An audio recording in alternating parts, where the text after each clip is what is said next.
اگر کوئی جج یا مجسٹریٹ کے سامنے کوئی ایسا کیس آتا ہے، یعنی اس کی عدالت میں ایک ایسا کیس دائر ہوتا ہے جس میں وہ خود پارٹی ہے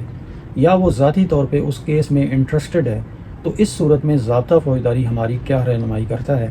کیا ایسا جج اور مجسٹریٹ اپنے اس کیس کو سن سکتا ہے؟ سیکشن 556 CRPC یہ کہتا ہے کہ کوئی بھی مجسٹریٹ یا جج کسی ایسے فیصلے کو نہیں سن سکتا جس میں وہ پارٹی ہے یا وہ ذاتی طور پہ انٹرسٹڈ ہے۔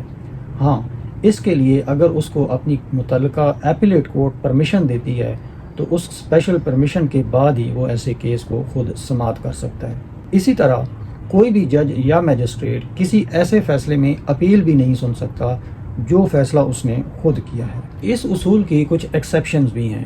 پہلی ایکسیپشن یہ ہے کہ اگر کسی جج یا میجسٹریٹ نے اپنی پبلک اتھارٹی میں کوئی کام کیا ہے تو ہم اس کی اس پبلک اتھارٹی کو جو ایکسرسائز کیا گیا ہے اس کو ہم یہ نہیں کہہ سکتے کہ یہ جج ذاتی طور پہ اس میں انوالو ہے۔ کسی جج یا میجسٹریٹ کو اس گراؤنڈ کے اوپر بھی انٹرسٹڈ نہیں کہا جا سکتا کہ جس جگہ وقوع ہوا تھا اس نے وہ جگہ وزٹ کی ہے یا اس نے وہ جگہ جا کے دیکھی تھی جہاں پر یہ کرائم ہوا ہے، تو ہم یہ نہیں کہہ سکتے کہ وہ اس میں انٹرسٹڈ پارٹی ہے اس لیے جا کے اس نے دیکھا تھا اور یہ کیس اس کے پاس نہیں چلنا چاہیے۔ یہ بھی ایک ایکسیپشن ہے اس اصول کی۔ یا اس نے اس جائے وقوع کے علاوہ کوئی اور متعلقہ اس کیس سے ریلیٹڈ جگہ تھی جس کو وزٹ کیا ہے،